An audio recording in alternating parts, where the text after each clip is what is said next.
দুইটা হাঁস পাখি উড়ে এলো একটা শান্ত পুকুরের মাঝখানে।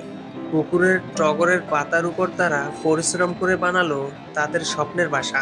কিছুদিন পর সেই বাসায় এলো নতুন জীবন, সাদা ডিম। কিন্তু হঠাৎ একদিন বড় বড় মাছ এসে ভেঙে দিল তাদের বাসা। ভেসে গেল টগরের পাতা, কেঁপে উঠলো পাখিদের ঘর।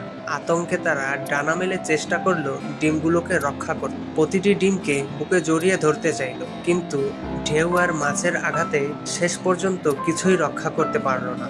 পুকুরের নীরবতায় তখন শুধু শোনা যাচ্ছিল সেই দুই পাখির হাহাকার। তাদের কষ্ট দেখে মনে হচ্ছিল প্রকৃতি কখনো কখনো সত্যিই নিষ্ঠুর হয়ে ওঠে। প্রতিটি প্রাণীরই স্বপ্ন আর সংগ্রাম আছে, কিন্তু প্রকৃতির নিয়ম কখনো কখনো এত কঠিন হয়ে যায় যে সব চেষ্টা ব্যর্থ হয়ে যায়। এই গল্প শুধু দুইটা পাখির নয়, এটা আমাদের জীবনেরও গল্প।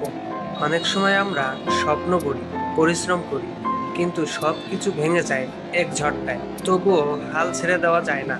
জীবনের প্রতিটি হারানো স্বপ্ন নতুনভাবে গড়ার সুযোগ আনে, কারণ প্রকৃতির নিয়ম হলো হাজার ভাঙনের পরেও নতুন ভোর আসবেই। প্রিয় ভিউয়ার্স, আমার এই ভিডিওটা যদি ভালো লাগে তাহলে একটা লাইক, একটা কমেন্ট, শেয়ার এবং সাবস্ক্রাইব করে আমার সাথেই থাকুন। আপনাদের সহযোগিতাই আমার একমাত্র কাম্য। আশা করছি আমাকে নিরাশ করবেন না। খোদা হাফেজ।